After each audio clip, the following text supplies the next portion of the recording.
Uwiteka komeza abwishimwe n'icyubahiro. Ngabambone akanya ko kubasuhuza mu izina ry'Umwami Yesu Kristo. Umwami Imana, umwami Mwuka wera aduhana umugisha nk'uko yabitugeneye uyu munsi.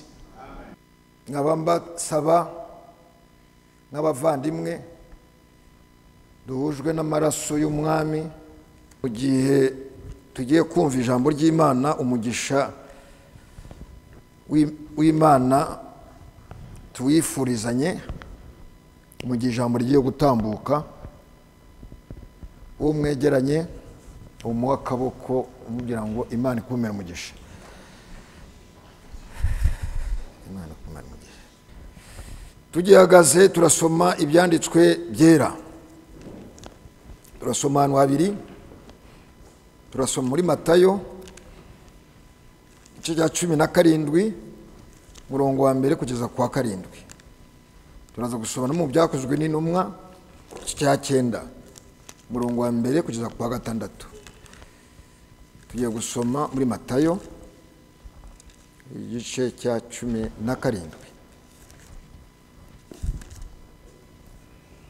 6 jours après, Jésus prit avec lui Pierre, Jacques, Jean, son frère. Il les conduisit à l'écart sur une haute montagne. Il fut transfiguré devant eux. Son visage resplendit comme le soleil et ses vêtements devinrent blancs comme la lumière. Imisi itandatu ishize Yesu ajyana Petero na Yakobo na Yohana mwene se bajyana mu mpinga y'umusozi muremure bonyine. Ahindurirwa imbere yabo, mu maso he harabagirana nk'izuba, imyenda ye yera nk'umucyo.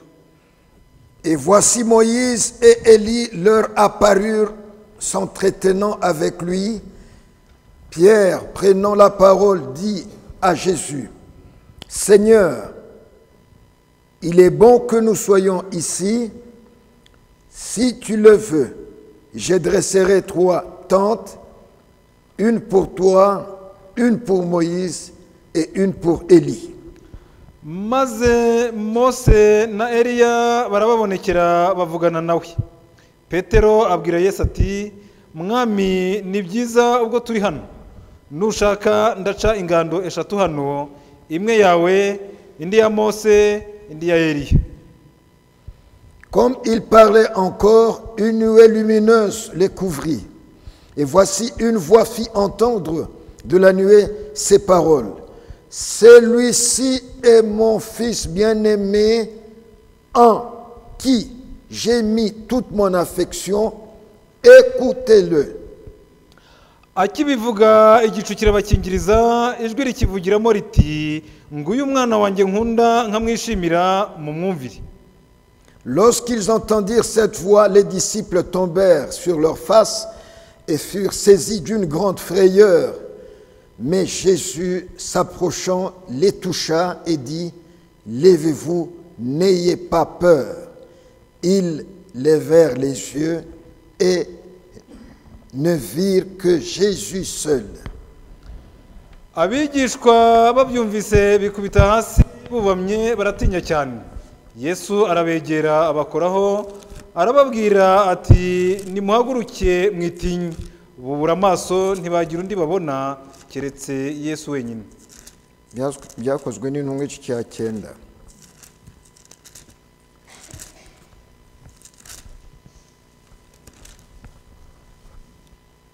Cependant, Saul, respirant encore la menace et le meurtre contre les disciples du Seigneur, se rendit chez le souverain sacrificateur et lui demanda des lettres pour les synagogues de Damas, afin qu'il se trouvait des partisans de la nouvelle doctrine, hommes ou femmes, il les amène liés à Jérusalem.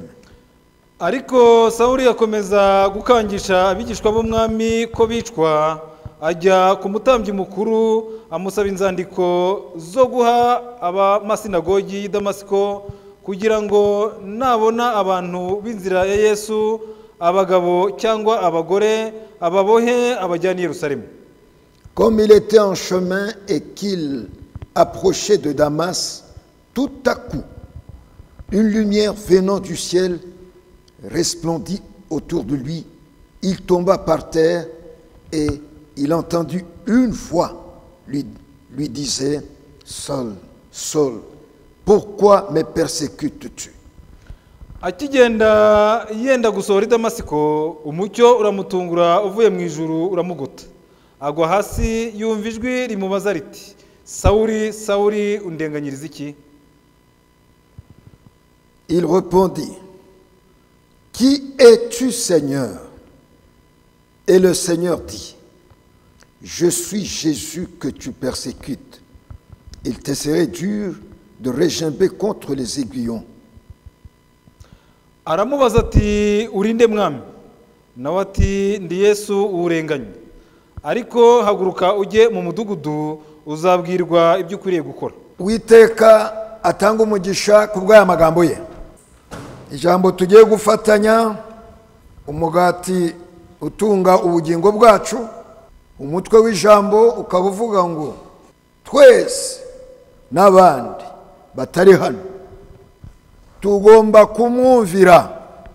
Niba bisaba ko tumwumvira, we aravuga, niwe jambo. Uko mpagaze hano, uko mwicaye hano, n'abandi bazabyumva bitewe n'ubu buryo bugezweho bwo kumva ijambo, ni ukumvira umwami.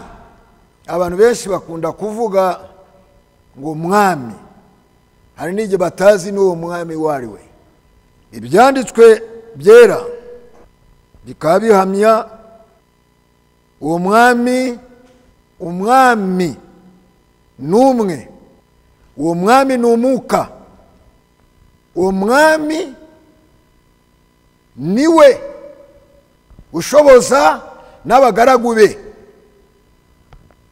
Abagaragu be ntabwo bavuga, abagaragu be baravugishwa. Uwo mwami uvuga, abamwakiriye, uwo mwami mwuka, uwo mwami uyobora abavugishwa, uwo mwami yahaye n'amatwi abagomba kumwumvira. Mu gihe uwo mwami mwuka, umwuka wera, nk'uko yaranabyivugiye aganira n'uriya Musamariyakazi, atangaza ko ari we soko y'amazi y'ubugingo, atari amazi y'umugezi. Atangariza uriya mushiki wacu, amubwira uko abasenga bagomba gusenga. Abantu ntabwo bagomba gusenga uko babyumva, kugira ngo badata umwanya wabo w'ubusa.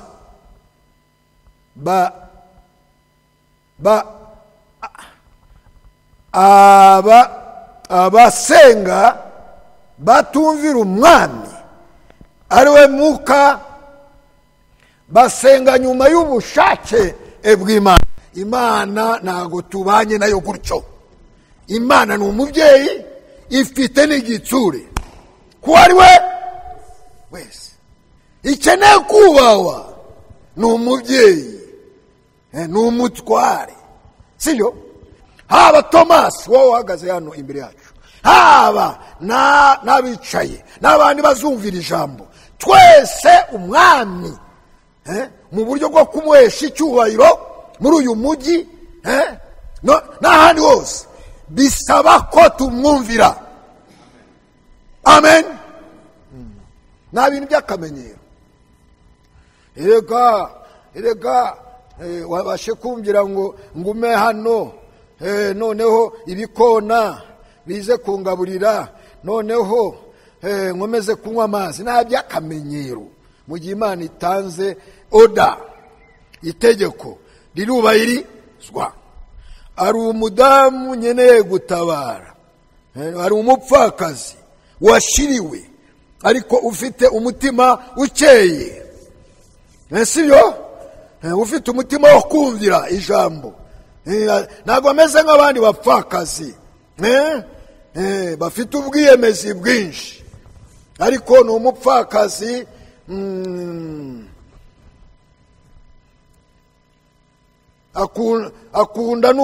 akunda ko tunasabana, ariko yashiriwe.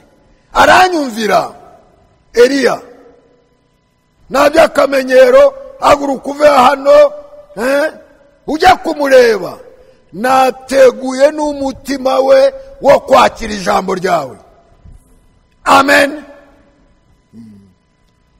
Bene data bashiki banjye, yano ku Kabeza nibo ndabwiriza, kugira ngo tubone imikorere y'Imana. Umwami aradusaba ko tuyumvira. Imana ntabwo izavugira mu mabati, Imana ntabwo izavugira mu rukuta.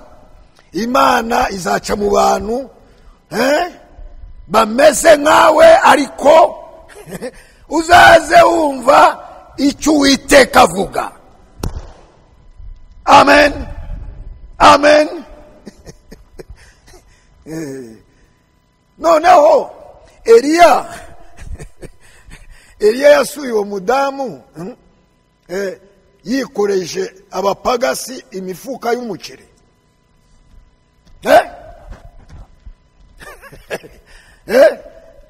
Yikoreje abapagasi imifuka y'ibirayi. Eliya yagiye muri urwo rugo afite iki? Ndababajije. Yari afite Uwiteka aravuze. Wumviye ijambo. Mu gihe wumviye ijambo, mu ijambo ari byose. Amen. Uwiteka habwishwe n'icyubahiro. Mu ijambo ibyo ukeneye byose biri mu ijambo. Umugabo mu ijambo, umugore mu ijambo, byose mu ijambo. Banza wumvire, asigaye ubone ibyo Imana igukorera. Amen. Erega Imana iranga. Bene data, Imana irabirambiwe nagira abantu bayishungera. Imana ikeneye abayumvira. Amen. Nagira n'abantu bayirunguruka. Ntabwo ikeneye abayirunguruka, ikeneye abayumvira bagashyira ijambo mu bikorwa. Uwiteka aduhana umugisha. Amen, amen. Eliya aramanutse nawe arumviye. Noneho ingemu Eliya ajyana uwo mupfakazi, ntabwo yitwaje wenda n'uduceri mu mufuka, ntabwo yitwaje wenda n'agasukari, ntabwo yitwaje wenda n'uturayi. Agiye gusura umupfakazi washiriwe, nta kintu yitwa. Uwiteka akomeza ahabwishime n'icyubahiro. Imana yagendeye umupfakazi, niyo Mana natwe yadusuye. Tugomba kuzirikana icyo Imana yahaye umugaragu wayo. Amen, amen. Uwiteka aduhana umugisha mu izina ry'Uhoraho. None Eliya ageze muri urwo rugo, abona wa mupfakazi. Eliya nta n'ikintu afite. Mu gihe cy'amapfa, no muri ibi bihe turimo,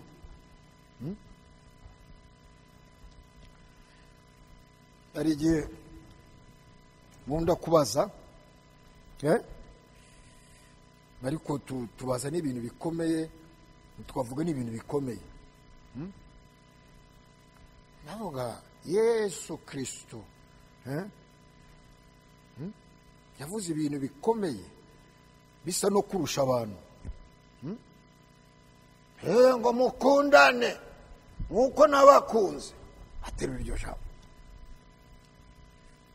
None nkabaza abantu, twari muri bisi tuganira, ariko sa zamura n'akajwi uko mvuze abantu bahindukira bareba ninde uvugira ari inyuma.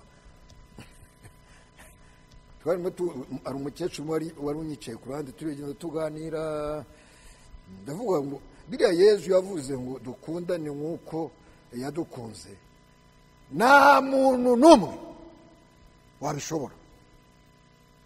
Twese uko turi muri iyi bisi nta muntu wabishobora. Umugabo arimo aravugira iki? Ibyo uvuze bifite ishingiro. Twese uko turi hano, twese uko turi mu gihugu, twese uko turi muri iyi si, tuvukana inenge yitwa kwiku, nibwo busembwa.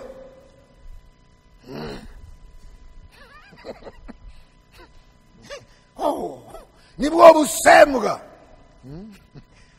twese ku isi yose. Noneho kugira ngo usoze iryo jambo bisaba ko ubona ugutsindira ubwo busembwa bwo kwikunda. Ikintu cya mbere abantu bashobora no kubanza gusobanukirwa no kubyerekera, uyu ni Yesu Kristo, Imana nzima iri mu mubiri, irimo gukora itangazo ngo mukundane nk'uko nabakunze. Wowe utubwira ayo magambo, wowe Yesu utubwira ayo magambo, ikintu cya mbere mbanza kwibaza, wadukunze gute wowe? Nicyo kintu ugomba kwibaza. Uyu Yesu uvuga aya magambo, we yadukunze gute? Tufite niyo nenge yo kwikunda, yabanje kwiyanga. None kugira ngo ukunde mugenzi wawe nuko banza wiya, nicyo kitunanira. Bana urugero, neza nakaboko ndi mwisurize. Bana urugero, kubera iyo nenge tuvukana kiza n'abandi bakecuru bari hano, bateguye amafunguro, twicaye ku meza. Noneho twegeranye na sere mama Samwe, unkunde nk'uko Yesu yadukunze, wifate. Noneho aho kugira ngo uzaze warura ibiryo ubinamike, unkunde nk'uko yankunze. Ubanza gukora icyo mama Samweli, umenya igifu cya urwana ku gifu cyawe.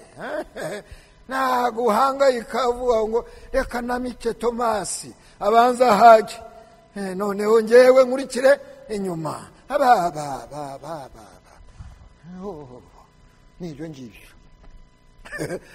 Nicyo gipimo Eliya yajyanye mu rugo rw'umupfakazi. Yabigenje gute? Umbanze ngewe, umbanze ngewe. Nibyo bitunanira.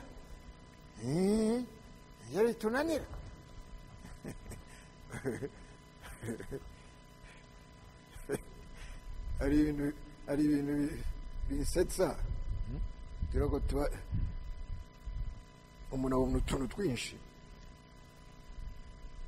Umukecuru umuhungu we, noneho umukecuru arimo arakubita, niba ari ibyo bita konkasi, nibyo bakora, bafite n'utunyundo bakubita konkasi. None umuhungu we niwe urimo kubomora amabuye y'urutare. None n'abandi bakecuru bari aho ngaho, bakareba umukecuru we, akagenda aterura ikibuye akaza akagishyira ku ruhande rwe.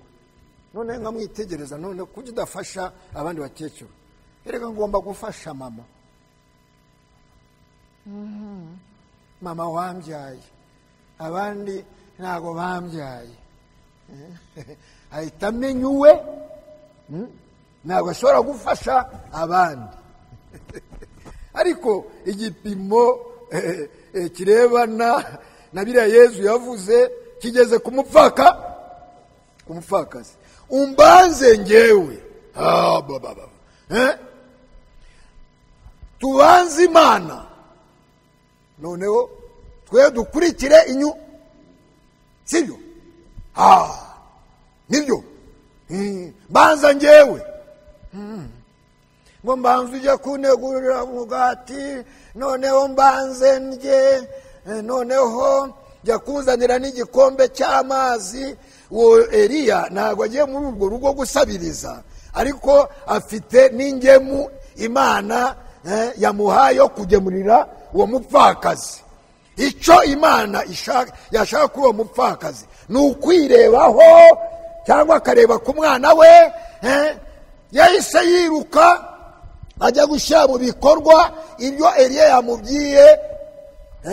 Ijambo riramukurikirana rivuga ngo erega bitewe n'uko wumviye ugakora nk'uko nabigusabye, uru rugo ntabwo ruzaburamo ibyo kurya. Amen. Witeka habwe ishimwe n'icyubahiro, witeka habwe ishimwe n'icyubahiro. Imana izahora ari Imana, ntabwo ihinduka. Noneho ibyo abantu babiringiye, reka kwiringira niba ari umufuka, niba ari umufuka sinzi ukuntu babyita, ngo mu gihe udafite mu mufuka nta jambo ufite, bakunda kubivuga gutyo. Niba nta kintu muri poshe nta jambo ufite. None reka kwiringira umufuka, noneho reka mwibire n'irindi banga. Mu gihe mpagaze hano turi mu ijambo rivuga ngo tumwumvire. Mu gihe wiringira umufuka, sibyo ngize gutya, mu gihe wiringiye umufuka niba uri uw'Imana, Imana igomba gukoresha uburyo bwose umufuka wawe ugashyirirwa, ugahindukira Imana kugira ngo Imana igufashe. Birasobanutse nabyo. Ushirirwe, kubera ko mu gihe ukiringira umufuka wawe n'Imana ikagufasha, ntabwo wabona ukuntu wishima, ntabwo wabona ukuntu wishima. Uzaza ureba wereka ni umufuka wanjye ufashe, ariko Imana ibishaka ko ushirirwa, noneho ikamanuka. Noneho mu gihe ushiriwe utangira no guhinduka ngo Mana fasha, Mana mfasha. Ariko mu gihe umufuka wuzuye, mu gihe abaye ikibazo witabaza iki? No gusenga bikaba bike. Ariko umudamu yari yashiriwe ahindukira Imana, Imana iramutabara. Eliya nawe afite isakoshi ipakiyemo imigisha y'Imana. Noneho ijambo niryo ribanza, sibyo? Arishize mu bikorwa. Imana ni nzima. Bene data bashiki banjye n'abandi bazumvira ijambo, bene data, Imana igomba kudutunga ikabana natwe mu buryo twiringira Imana. Amen. Amen. Amen. Eliya n'umupfakazi, iriya myaka yose 3 iriya myaka bamaze mu mapfa babayeho. Ndacyabaza, babayeho. Imana yababeshejeho mu buryo bw'igitangaza. Imana ifite abana bayo kuri iyi si, abana bayo bayumvira uko bariya nabo babaye mu buryo bw'igitangaza. Imana yiteguye kubana n'abayo mu buryo bw'igitangaza. Reka kwiringira, hindukiza amaso ku mwana, sibyo? Imana ikeneye abayumvira. Turagendana. Bo Imana ntabwo ikeneye, niba bakunda kuvuga ngo niba ari ibigande ni biki? Ibigande ntabwo ari abagande, ni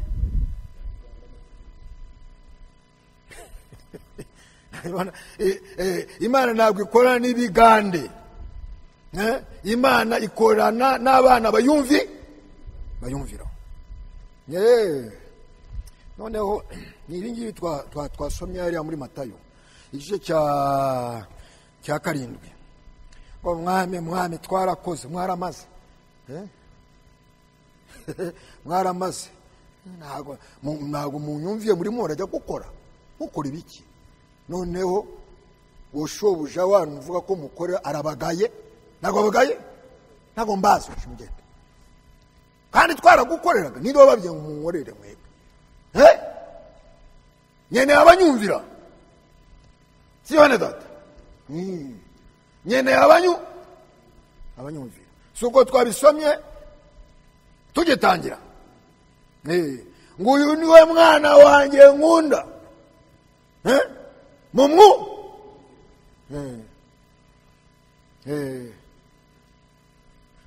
mumurebe mumwitegereze yambaye neza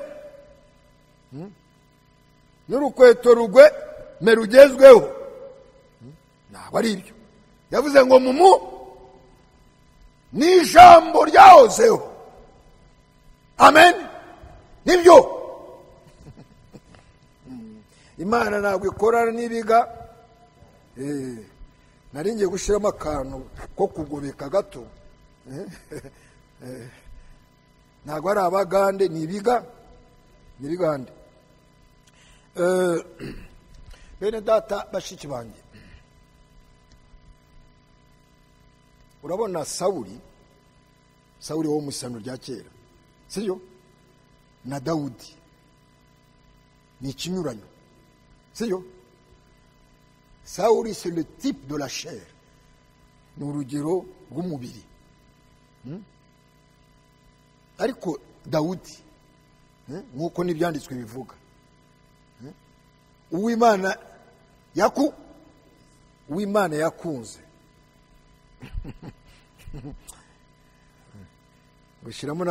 ushyiramo n'agatwenge uw'Imana yakunze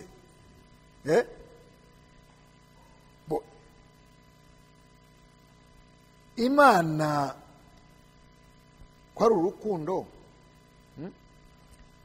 ikaterura ikavuga ngo nakunze Yakobo nanga Imana n'urukundo itangiye kuvangura sibyo ngo nakunze Yakobo nanga bisaba gusobanukirwa izo mvugo urwo rukundo yakunze Yakobo yamuciye iki kugira ngo iterure ko imukunda Esawu yamwangiye iki bisaba ko umenya ufata ibitekerezo by'Imana ukabisobanukirwa yakundiye Yakobo iki nuko yari afite umwete mwinshi oya yakunze Yakobo bitewe n'umutima Yakobo yari afite Yakobo yari afite umutima wo kumvira n'ikimana iduca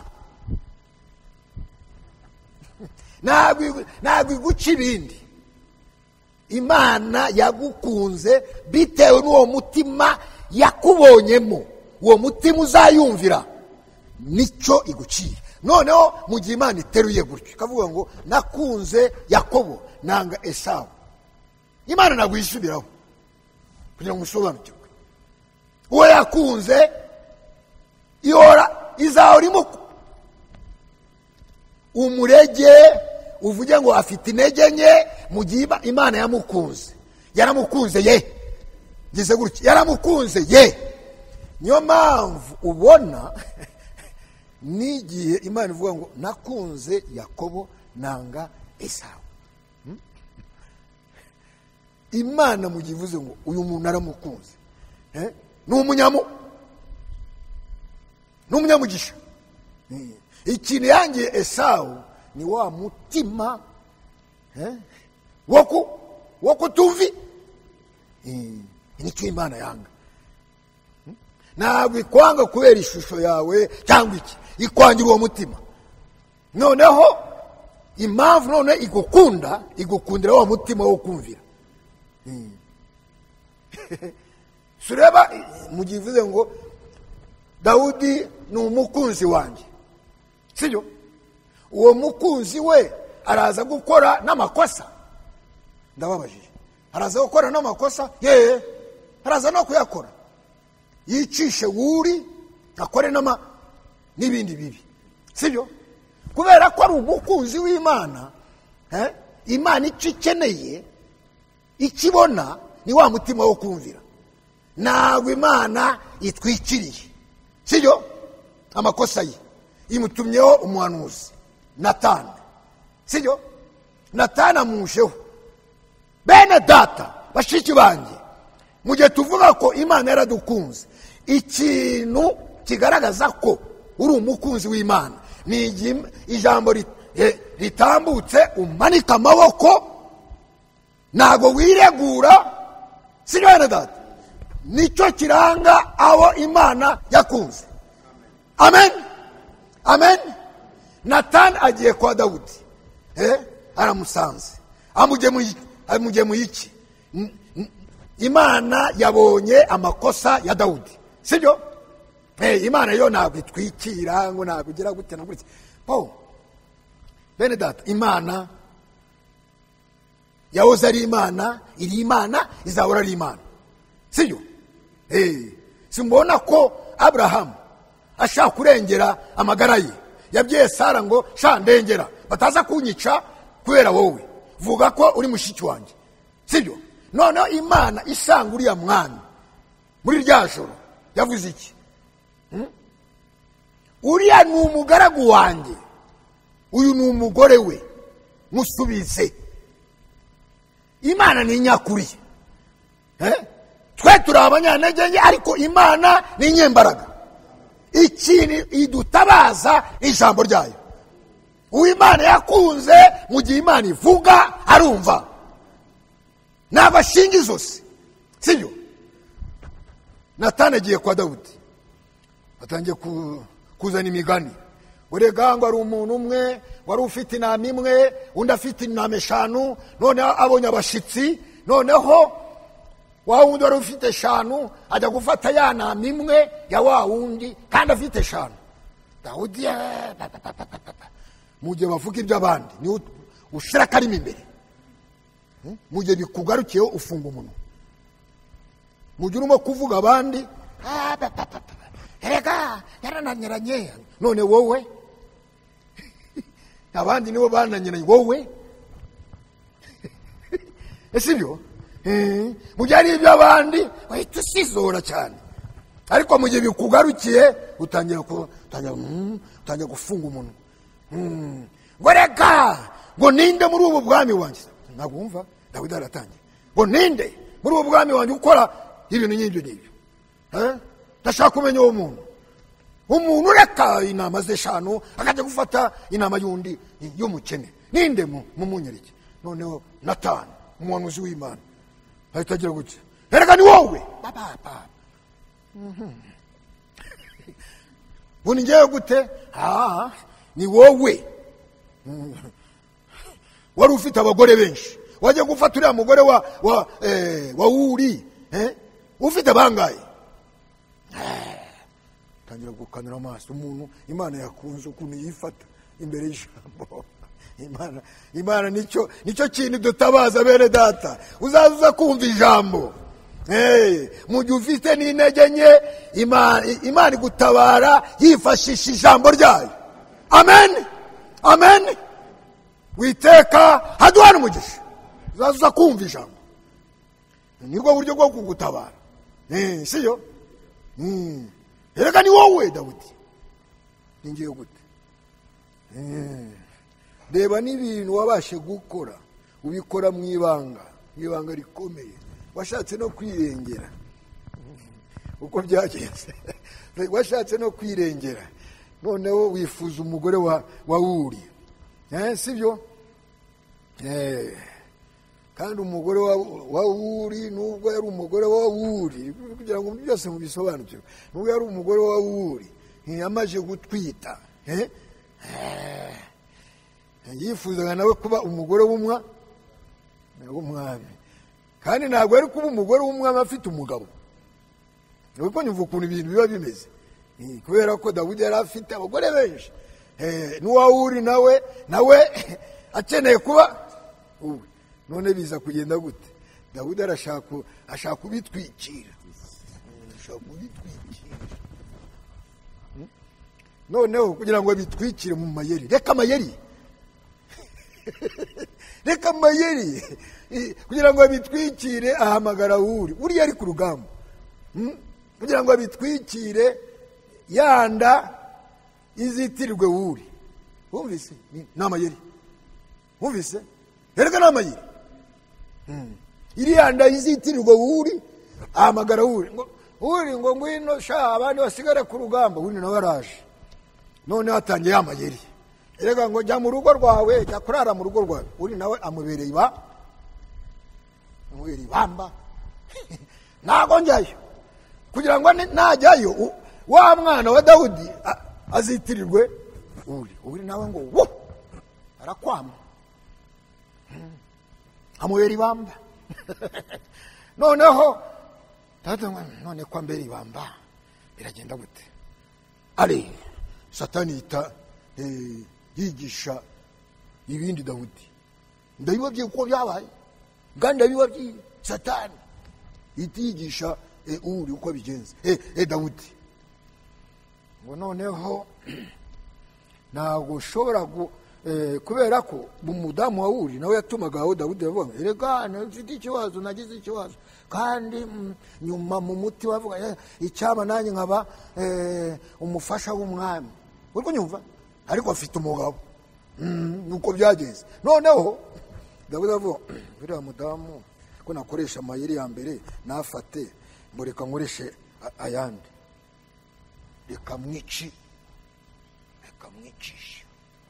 Nuko byabaye. Sinshobora kumukubita inkota, sinshobora kugira gute, ariko reka nkoresheje amayeri yandika ibaruwa. Sibyo? Yandikira general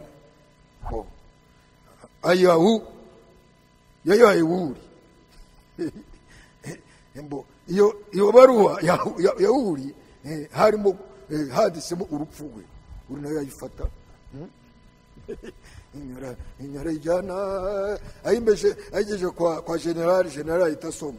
Ngo noneho uyu muntu gutya na gutya umushyira imbere, noneho haze gupfa, noneho napfa nanjye nifunge umugore we. Nuko byagenze. Reka amayeri. Ijisho ry'umwami rirareba uwo ari we wese, rirandeba, rirakureba. Reka buyeri ube open, ufite umutima ukeye. Uri apfa gutyo. Ariko bene data, bashiki banjye, Uri ni mwene data. Ndacyababaza, Uri ni mwene data. Erega Uri ni mwene data. Yapfuye kigabo. Kubera ko umwami niwe wanditse ibaruwa kugira ngo nabyo ubashe kubisobanukirwa. None Uri ntabwo yageze mu nzira ngo afungure ibaruwa ngo asome. Noneho n'urupfu rwari muri Yoba.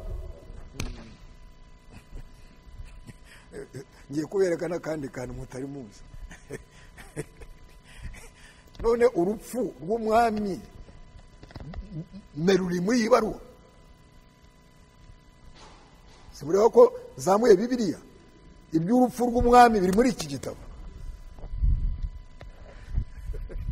Niyo mpamvu mbabwira ibyo muri iki gitabo birimo ibintu byinshi abantu benshi badasobanukiwe. Sibyo? Ayo si amayeri. Noneho Natani aje imbere ya Dawudi ntabwo yamubwiye byose. Niyo mpamvu kuba imbere y'ijambo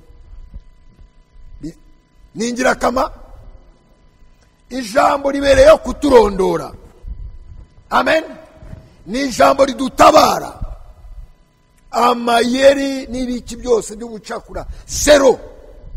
Icyangombwa ni ukuba ufite umutima open. Siyo? Ijambo ya Natani umuhanuzi rirondora Dawudi. Uw'Imana yakunze arangwa n'iki?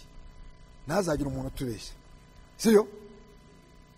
mu gihe ijambo rikoze ku mutima we yikubita imbere,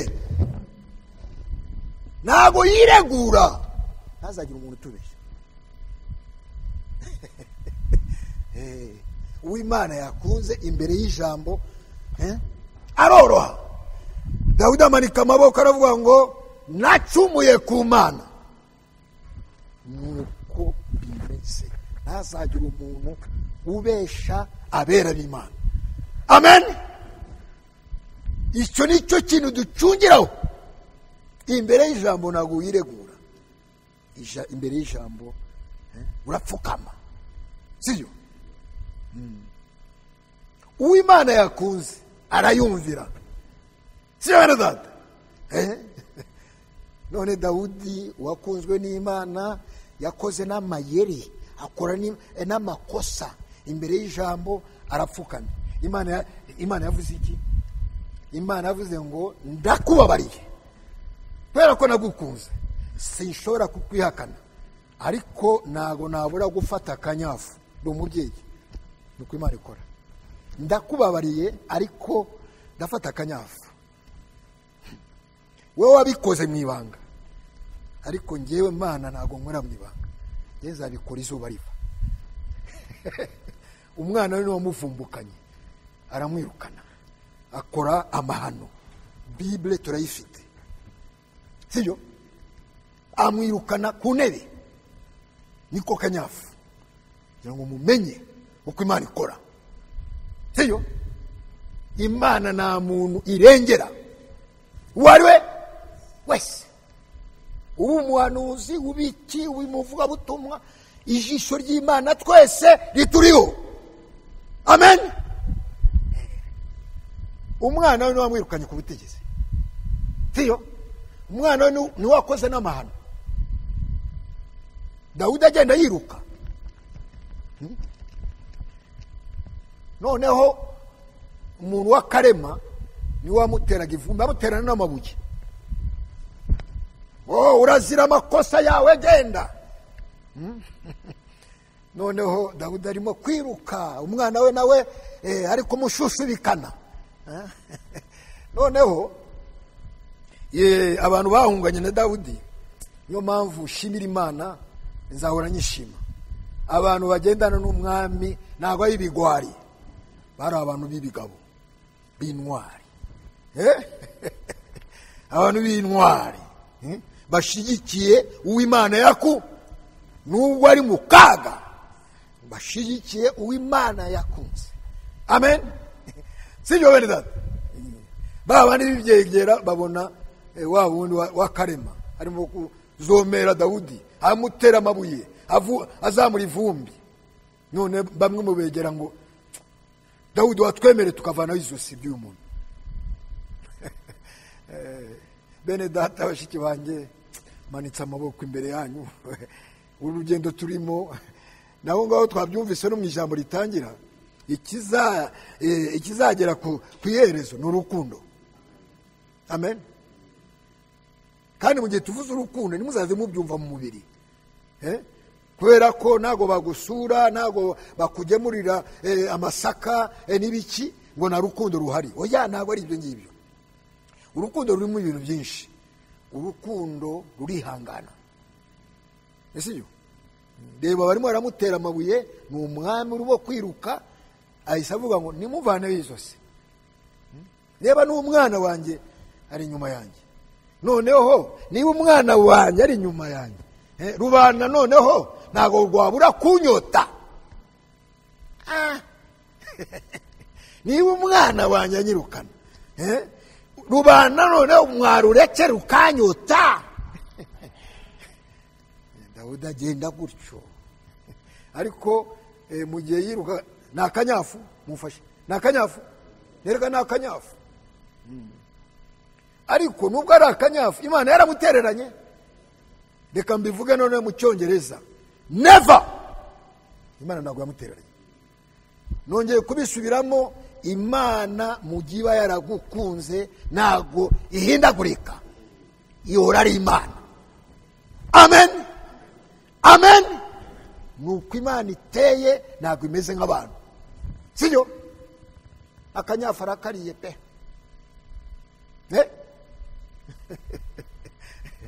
Me mugiye uri gukora inyuma y'ubushake bw'Imana, ugotwa n'abantu bafite umwuka wo kukosha kugira ngo ukore amahano.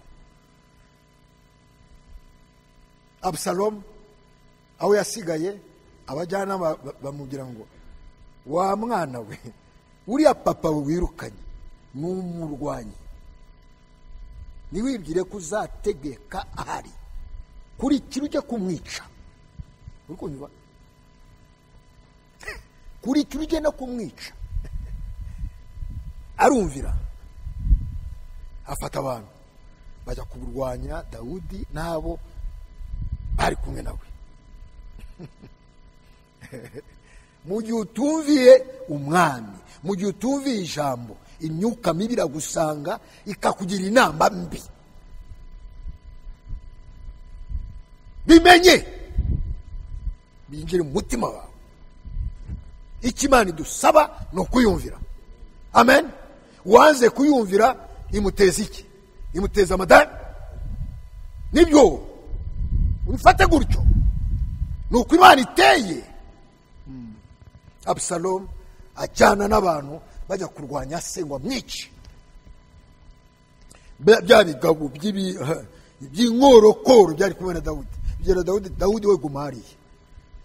Turi bake ariko bo ni benshi, ariko turi mu ruhande rw'uwo Imana yaku. Birahagije n'abapepeye, birahagije, ibyo birahagije. Turi bake ariko turi mu ruhande rw'uwo Imana, ariko turarwana nawe nibaze. Dawudi we gumanga. Dawudi aguma hale, urugamba ruratangiye. Absalomu afite abantu benshi, afite intego yo kwica se kugira ngo asubire ategeke mu mudendezo. Intambara irabaye. Noneho Absalomu agwa muri ambush. Umujenerali wari ku ruhande rwe ahita abyira Kadogo, avuga ngo are vana umutwe uwo muntu. Kadogo aravuga ntabwo dushobora kwica umwana w'umwami. Vana umutwe sha. Umuvane umutwe. Wa undi arimo kujenjeka umwafande ahita none wavana umutwe. Afata n'umurambo wa Absalomu, umuhungu wa Dawudi. Fata barajugunya mu cyobo, barazitira, barafunga. Urugamba rurakomeza. Abandi babonye shebuja atakangaye, baravuga ngo reka twiruke noneho, basubirayo. Dawudi yumvise ko umuhungu we wamuhigaga yapfuye. Byagenze gute? Atangira ikiriyo. Umuhungu wanjye arapfuye, umuhungu wanjye arapfuye. Atangira kuririra umwana we wapfuye. Umwana we yamuhigaga ngo amwice. Noneho Imana yamuciriye witeka, Yesu barivanyeho bamushyira mu cyobo. Atangiye kurira amarira. Umujenerali itamusanga, aravuga ngo muyaye marira, nyenega nimunarira umwana. Ariko wowe urarira umwana wawe, mu gihe ari kukugeraho ntabwo ari kukumanyura wowe. Imana imuciriye witeka, twashyize mu rwobo. Abantu bacitse intege, basubiye mu murwa. Noneho ibyo kurira yanagure, muzabisoma. Ibyo kurira yanagure cy'imbere, tugusubize ku ntebe. Nuko byagenze. Dawudi wirutse. Dawudi niwe wongeye kugoroka ku ntebe, sibyo? Ariko Dawudi wacu nawe yabashe kwiruka. Yarirutse, baramushinyaguriye. Uwo ni Yesu. Uwo mwami azagaruka ku ntebe. Amen. Azagaruka ku ntebe, tuzicarana nawe. Uyu mwami niwe ndimo guhamiriza imbere yanyu. Mwabadamu, mwabashiki banjye, mwabene data, mwemeye gufatanya n'uyu nguyu. Uyu mwami nubwo isi y'abasenga imukomeraho, niba ari akaruru, niba ari ibiki, ariko uyu mwami twe twizeye ko niwe tuzicarana nawe ku ntebe. Amen. Ni ukumwihambiraho. Uwiteka haduhana umugisha. Ntabyo kuvuga ngo turi bake ariko bari mu ruhande rw'Imana. Imana iduhana umugisha. Ni uguhangana nabo paka. Uwiteka haduhana umugisha paka, ariko intsinzi iri mu ruhande rwacu. Icyo Imana idusaba ni ukuyumvira. Amen.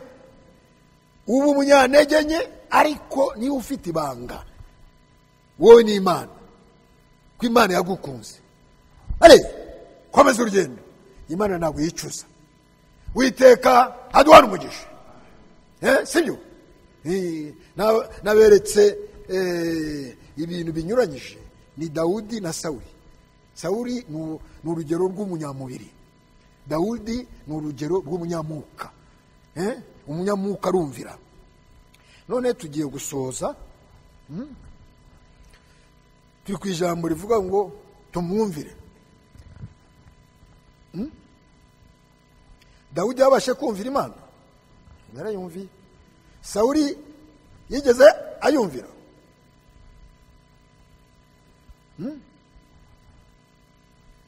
Ariko Sawuli kugira ngo ajyeho byatewe n'iki? Nababwiye ko Sawuli ni urugero rw'umubiri, Dawudi ni urugero rw'umunyamwuka. Sawuli yagiyeho gute? Ntabwo yagiye bitewe n'icyifuzo.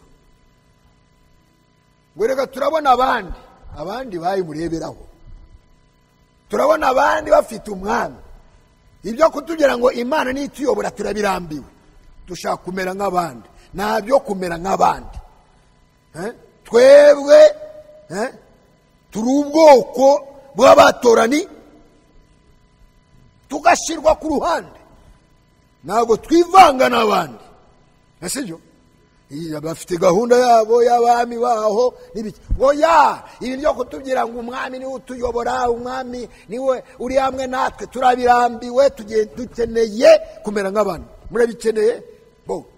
Samweli bareke nibo bifuje umwami ajyeho, ariko uba ibyitonderwa by'umwami. Umwami mu gihe azaba hagati yanyu azakora ibi, azakora ibi. Nubwo tubyiye ibyo, nubwo tuzaba abagaragu b'uwo mwami, ariko ibyo kuyoborwa n'Imana ntabwo tubishaka. Dusheho umwami bareke. Sawuli yagiyeho gute? Ni muri ubwo buryo. Noneho kugira ngo Sawuli ajyeho, si cyari gisore, ariko Imana ireba mu mutima we ibonamo zero. Siyo? Nibyo tugiye gusoma muri aka kanya kugira ngo twumve ibintu byo kuvuga ngo urakorera Imana utayumvira. Byibagirwe. Sawuli Imana yaramuganirije. Sawuli Imana yari imuzi. Siyo? Imubwira iki? Jya kurimbura, ntugire icyo usiga. Mwene data dusomere sohoreze naho ngaho. Ijambo ni rigari. Iri jambo ririmo ibintu byinshi. Dusomere hariya muri Samueli wa mbere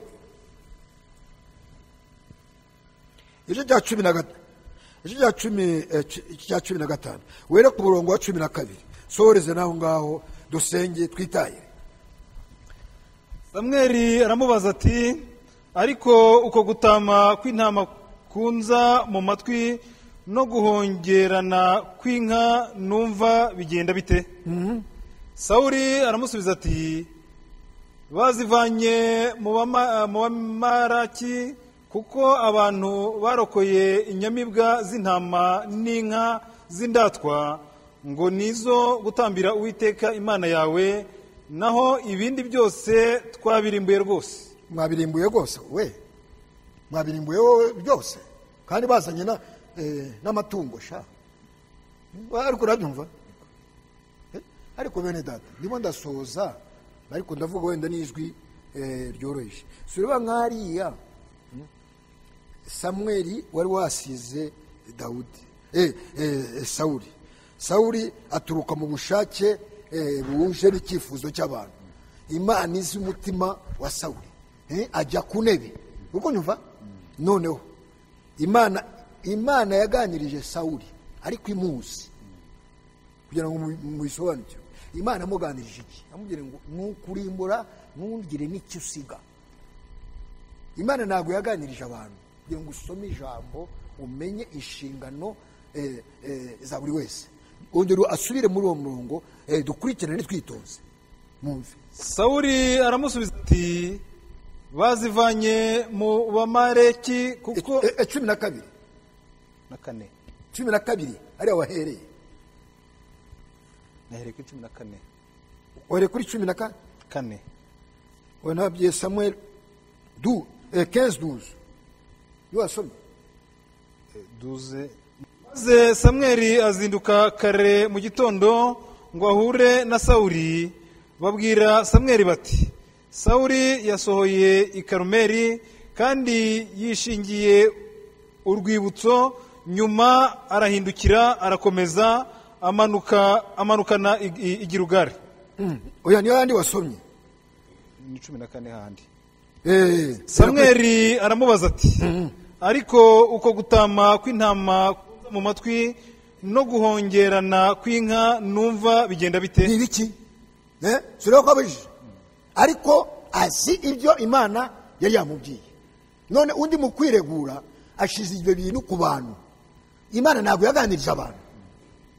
Komeza. Sawuli aramusubiza ati bazivanye mu bamareki kuko abantu barokoye inyamibwa z'intama n'inka z'indatwa ngo nizo gutambira Uwiteka Imana yawe, naho ibindi byose twabirimbuye rwose. Sureba ko Imana yaganirije Sawuli izo umutima we patumvira, noneho bagiye aho gusoza ibyo Imana yamubwiye atangiye kwishira ku bantu. Ngo na abantu babizanye. Imana ntabwo yaganirije abantu, ni wowe yabyiye. Sibyo? Niyo mpamvu basaba mu izina ry'Uhoraho, wowe wicaye aho ngaho, njyewe mpagaze hano, n'abandi bashobora kumvira ijambo, umuntu agomba gusohoza icyo Imana yamubwiye, utarungurutse ureba hirya no hino, kubera ko nibyo Imana izakubaza. Sibyo? Uri arimo atangiye kwiregura.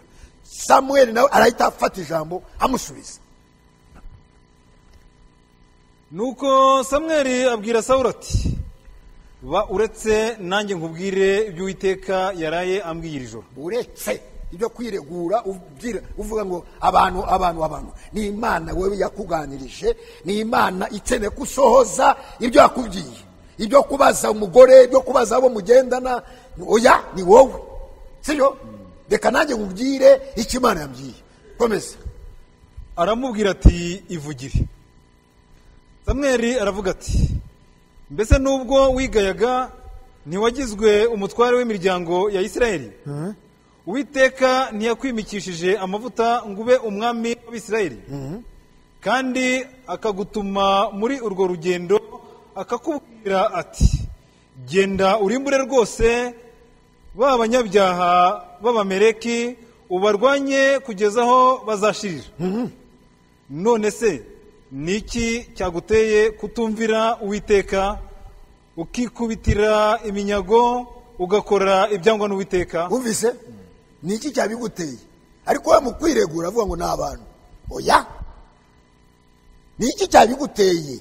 Ni wowe Imana yaganije ngo rimbura byose. Niki cyabiguteye? Nukutumvira. Komeza.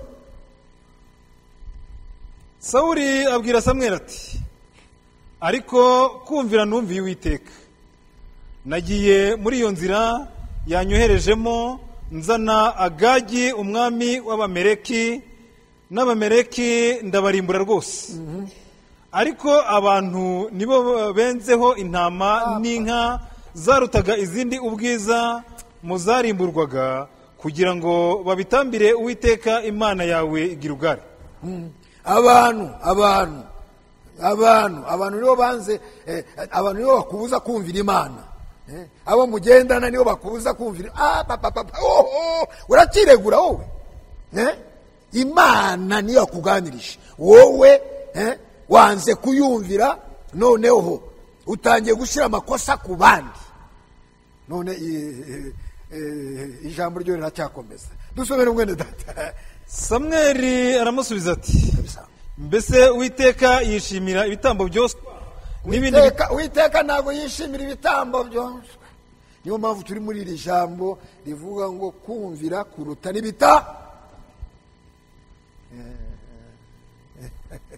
Ngo nditanga ngira gutya na gutya. Uritanga utumvira. Twazanye inyamaswa tugiye gutambira. Imana ikeneye abayitambira kuruta nuko bayumvira. Oya, Samweli agiye gusobanura ngo kutumvira ko Imana igufata gute. Erega kumvira kuruta ibitambo. Erega kumvira kuruta ibitambo. Erega kumvira kuruta gukorera Imana abantu bubaka amazu. Sibyo? Gwisengero zibaye nyinshi muri Kigali no mu byaro. Insengero mu yindi mvugo wenda navuga ishobora no gusita, niba ishobora gusitaza abantu amazu abantu basengera, kubera ko ntabwo ari insengero. Sibyo? Insengero zibaye nyinshi, ariko abo bantu bose basengera muri ayo mazu Imana barayumvira.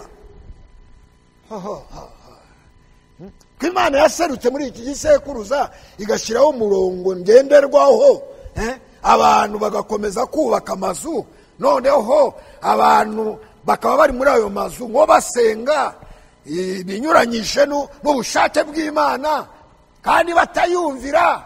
Noneho nibyo Samweli avuga, nibyo Umwuka Wera arimo kugarukaho muri iki gisekuruza cy'abatumvira Imana kandi bitwa ko basenga.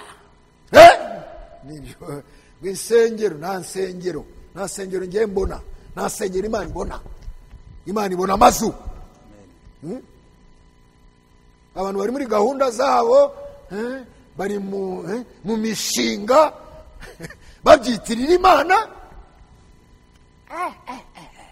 Garuka mwene data gato, none uvuye icyo Samweli yabwiye Sawuli, urugero rw'abasenga ariko nyuma y'ubushake bw'Imana. Erega kumvira kuruta ibitambo kandi kwitonda kukaruta ibinure by'amasekurume y'intama. Kuko ubugome busa n'icyaha cy'uburozi, kandi n'udakurwa ku ijambo asa n'uramya ibishushanyo na terafimu. Mwumvise? Udakurwa ku ijambo ameze nk'iki?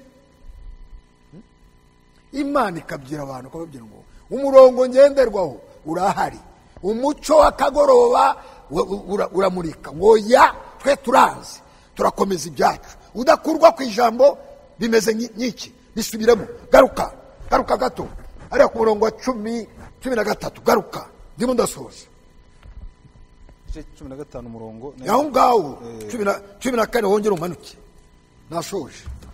Samweli aramubaza ati, ariko uko kw'intama kunza mu matwi no guhongerana kw'inka numva bigenda bite? Sawuli none Umwuka Wera akababaza, izi nzu zuzuyemo abantu basenga bidahuye n'ubushake bwanjye, ibyo ni ibiki? Ni ibiki byo? Izi nzu zuzuyemo abantu bavuga ngo ni insengero, basenga mu buryo bunyuranyije n'ubushake bw'Imana, kandi Imana yaramanutse muri iki gisekuruza ishyiraho umurongo ngenderwaho, ariko abantu bavuga ngo ntago dukurwa ku ijambo. Abo bantu banze gukurwa ku iyo jambo basenga iki? Ibishusha.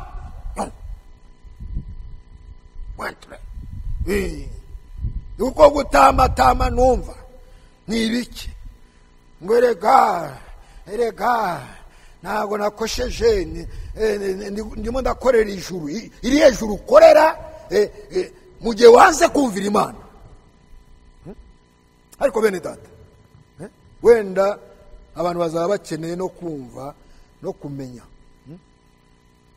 uriya muvugabutumwa bashyiraho n'ishusho y'urusengero rwo ku Kabeza, ko twumva ijwi icyaduha tukamureba ubu, uriya mugabo, sibyo? Abasenga bose, sibyo? Abasenga bose binyuranyije n'ubushake bw'Imana, reka mvuge noneho neruye, birimo birafatwa no mu majwi, sibyo? Abasenga bose binyuranyije n'ubushake bw'Imana, nta juru bateze kubona.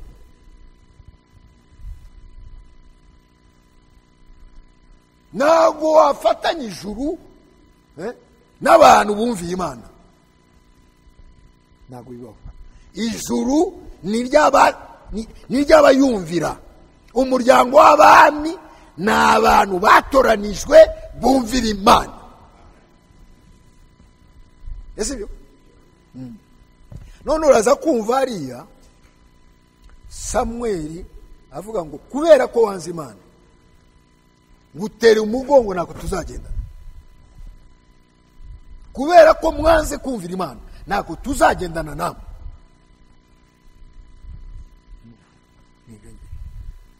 Ntabwo turi kumwe. Kubisemo n'agatwenge. Ntabwo turi kumwe mugiye mwanze kuva kwijambo, muvuga ngo amadini twe turayakomeza, muyakomeze, ariko twebwe turumvira umutwe ariwe Kristo. Amen. Ntabwo tugendana. Nibyo tugiye gusoza.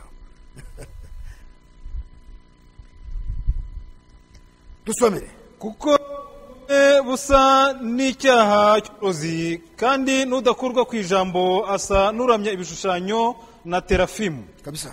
Ubwo wanze ijambo ry'Uwiteka, nawe yanze ko uba ku ngoma. Ubwo wanze ijambo ry'Imana, ubwo mwanze kugenda ku murongo Imana yashizeho, ntabwo tugendana. Nuko byagenze. Imana igendana n'abayumvira. Amen. Komeza. Nimo ndasoza. Abwira Samweli ati, naracumuye ubwo nishe itegeko ry'Uwiteka n'amagambo yawe, kuko natinye abantu nkabumvira.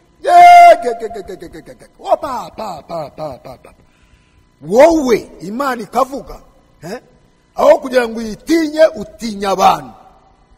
Nakumvira ugira, uri muri iregura gusa, ntabwo ngendana nawe, sibyo? Komeza mwene data. Noneho ndakwinginze, mbabarira icyaha cyanjye, kandi uhindukirane nanjye kugira ngo nsenge Uwiteka. Birashoboka byo? Umbabarire tugendane. None Samweli arahita avuga ngo never, ntabwo ngendana nawe. Imana yahinduye gahunda. Igiye gukorana n'uyumvira. Imana yakuvanyeho amaboko, komereza urugendo rwawe, kandi nupfa ntabwo uzaza no kugushingura. Nuko byagenze. Nimugera no mu rugo mu bisore, Samweli yari yikomereje urugendo, Sawuli yaguye hariya ku gasozi. Dusome. Samweli abwira Sawuli ati, sindi busubiranayo nawe. Sindi busubirane, ntabwo tugendana. Kuko wanze ijambo ry'Uwiteka, nawe yanze ko uba umwami wa Isirayeli. Wanze ijambo ry'Uwiteka, umwami nawe yanze ko uba umwami w'Abisirayeli. Amen. Nuko gahunda imeze. Nuzana amarangamutima, nuko gahunda y'Imana imeze no muri iki gisekuruza. Abumviye umwami bazabana nawe, bazategeka nawe. Amen. Nuko gahunda imeze, sibyo? Mwene data abasha kubwiriza ikibwiriza avuga ngo unis sous une seule tête. Abantu bakaba munsi y'umutwe umwe. Itorero ry'Imana rifite umutwe umwe, ni Kristo. Kristo wahozeho, Kristo wayoboye intumwa, kristo yayoboye itero kugeza amagingo ye, arabanze kuyoborwa n'uwo mutwe. Ntago muri ubu bwami buri imbere bashobora gufatanya nabo. Nuko gahunda imeze, n'ubwo wenda bishobora kukurya bikurye, ariko nuko Imana iteye. Amen, amen. Turashoje, mumwumvire, tumwumvire. Imana ishoboze nyumvire, Imana ibashoboze muyumvire. Niwo mugisha. Kutayumvira ni ugusenga ibishushanyo,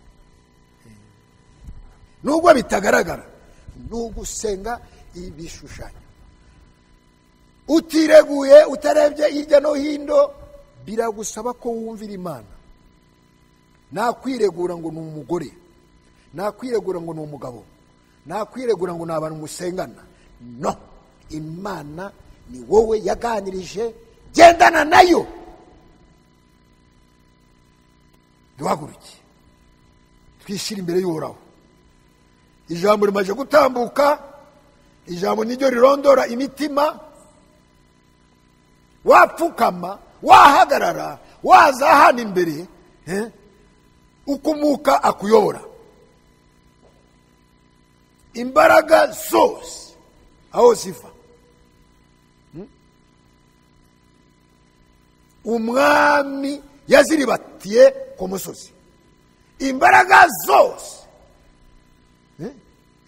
yaziribatiye ku musozi.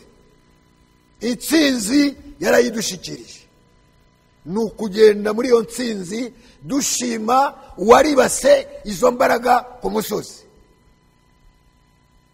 Frere Peter, imbaraga zose zarwanyaga mwami wanjye, iyo ndirimbo turirimba. Asigaye nyuma ukumuka kuyoboye. Tugeze mu mahina, na bintu by'amarangamutima. Imana ntabwo ituye ku dusozi, ni Imana y'ijambo ryayo. Umwuka wera wavuze aracyavuga. Ufite butwi niyumve icyo umwuka abyira itorero. Tugiye kuririmba.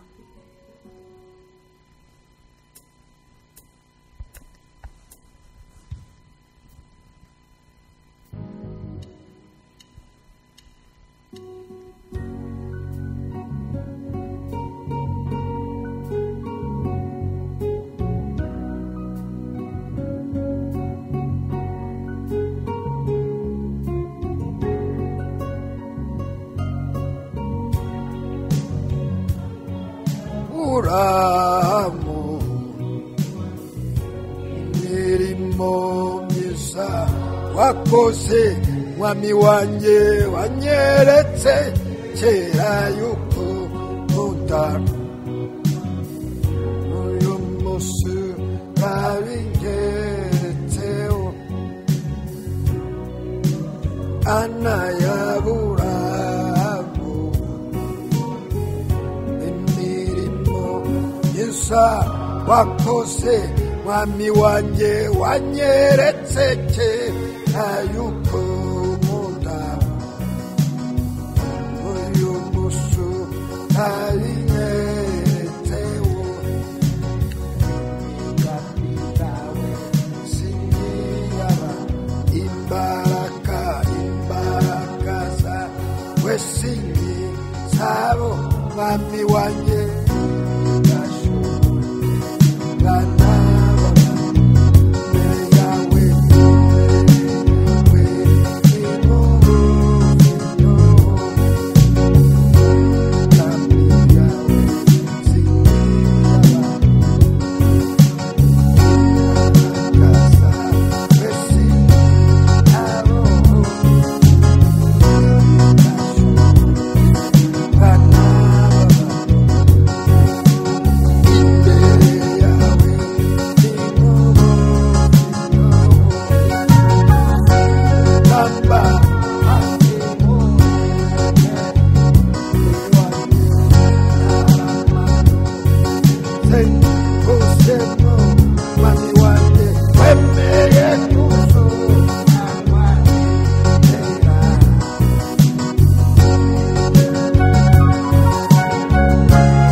bene data bashiki banjye, Imana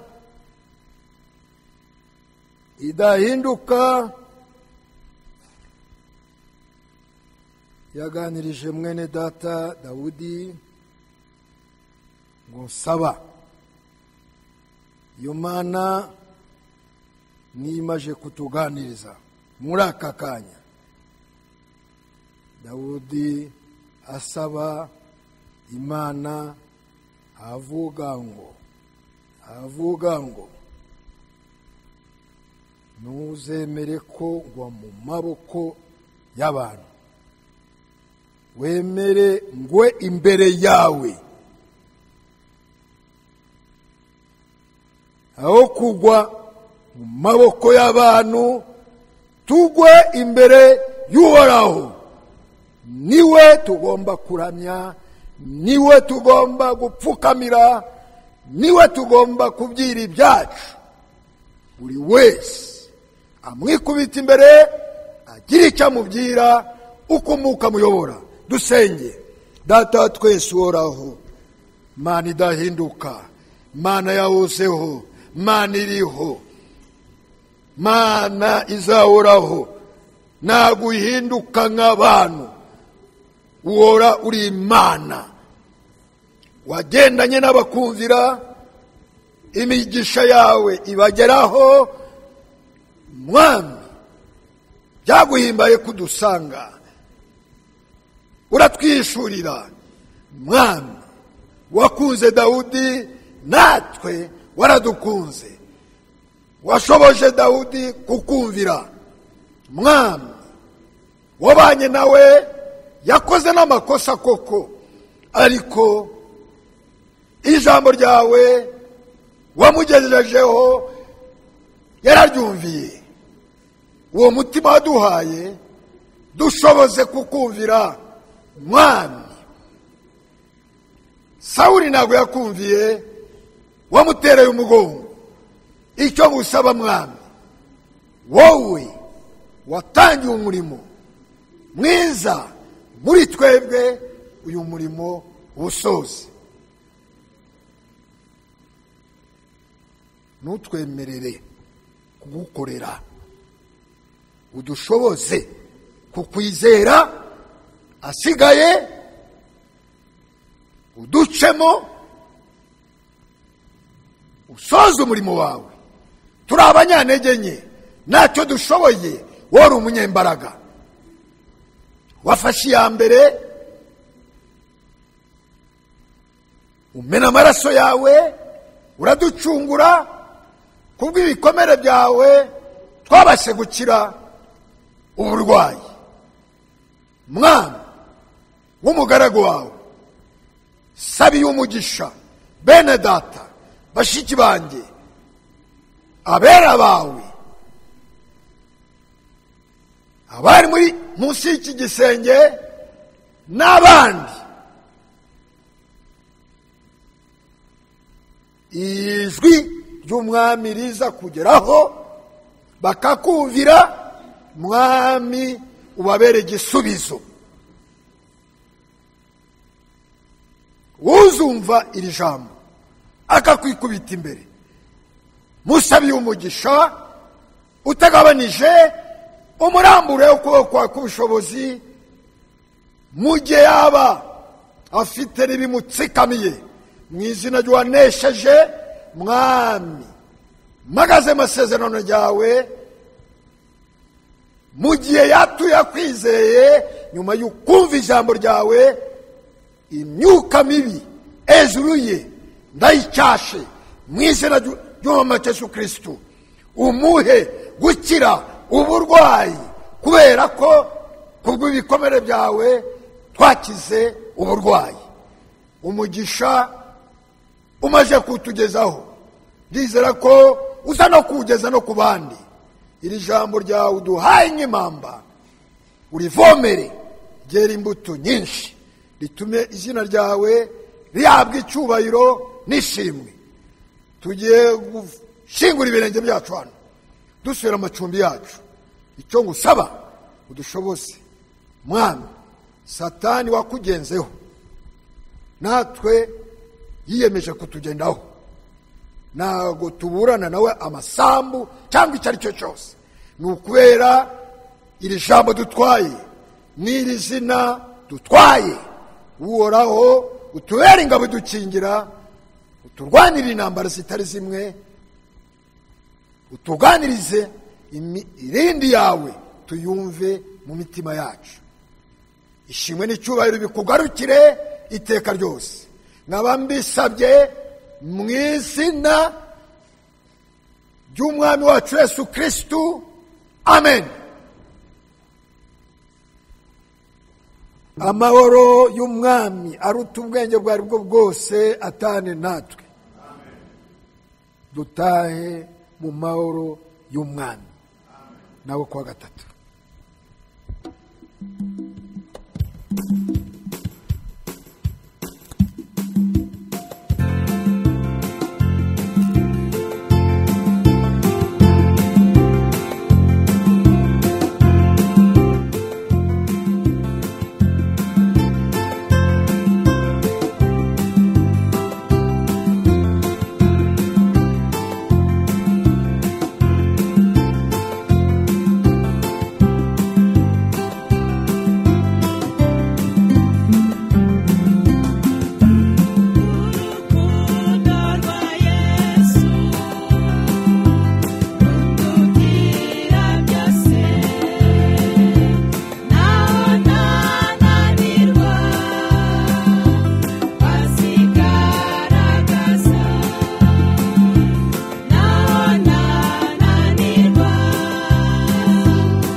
zigaragaza